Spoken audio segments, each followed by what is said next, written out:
this channel, I have a video titled, I lost the ability to cry. And then in quotation marks, I started testosterone. It is a very common occurrence for when people start testosterone that they have a really hard time crying. It is, I don't know what it is that does it, but you just literally can't cry. It's like when you try to sneeze and it just goes away. It's that exact same feeling. And then I made a video when I was 2 months on T, and I was like, guys, I regained the ability to cry. Now that I'm at 7 months on T, can I, what's the update? Can I cry? Can I not cry? What's the word? Oh, hi, welcome to the eyes. Yeah. If you remember last time you were here, there were 3 of us working here. But since then, Steph just like doesn't cry. So that led to some budget cuts. So now it's literally just me, and they keep me around because sometimes Steph tears up. So gotta have someone here. Still can't really cry or like have a good solid cry. I can tell you the last time that I wanted to cry, it was after watching a movie the other day. Couldn't do it, but I thought about it. It is kind of crazy that it's been about 5 months since I have talked to you guys and like sat down and updated you guys.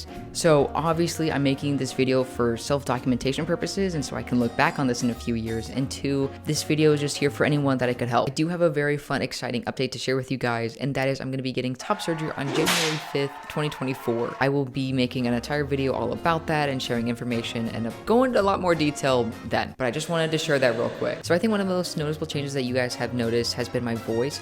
This is what I sounded like 7 months ago, if you need a reminder. Oh my gosh, hello guys! I know videos don't start normally at this weird of an angle. I apologize. Now I know my face has changed, I just don't know what specifically has. I will say I think my nose has gotten a little bit bigger, but also when you grow up, your nose just keeps growing, which is a really weird thing about noses. On the 29th of every month, I have taken a picture so I could have documented what I have looked at each month. So here's a quick slideshow of that.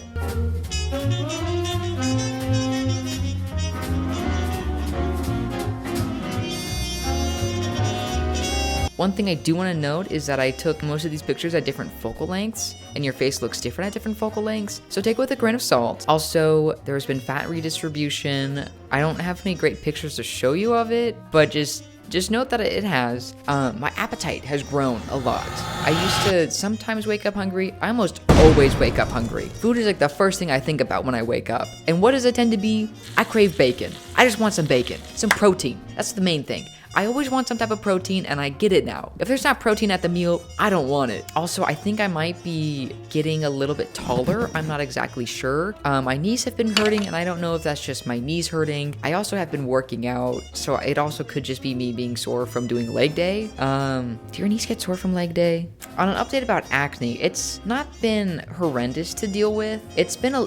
Oh my god, my acne when I was literally going through puberty the first time was all up here.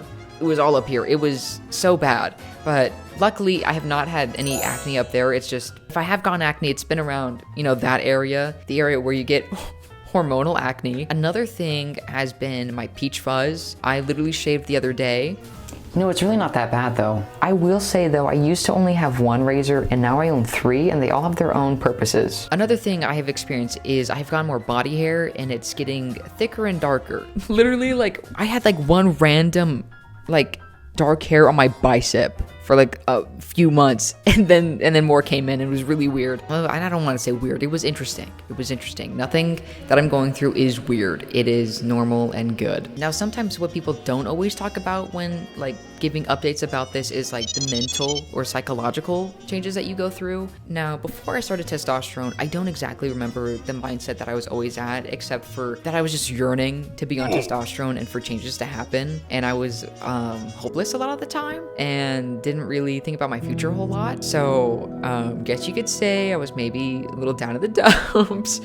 But now I feel a lot more hopeful about the future. I feel motivated for doing things. I'm excited for things in the future and don't feel like time is flying by so fast. And obviously that goes hand in hand with being on testosterone, but lack of not surrounding that would be I don't know, it kind of just does go hand in hand and feeling more comfortable in my body. I don't know, I just things just feel better. It's just a little bit easier to handling things. I would just overall say I'm a happier person, and I just feel a lot more excited to be in pictures and on video. And with all of this said, I just have to say, gender affirming care is very important care, and it should not be limited and should not be taken away from people, because there are people who don't realize how much it can affect someone and how much it can greatly positively affect someone's life and make it so much better. Thank you for listening to me ramble about updates about myself. I know this video might be a little bit longer than my other ones, but I hope you enjoyed, and I hope whatever was going on back here made it more enjoyable. Anyway, I will see you guys next time with a brand new video. I will see you then. Bye!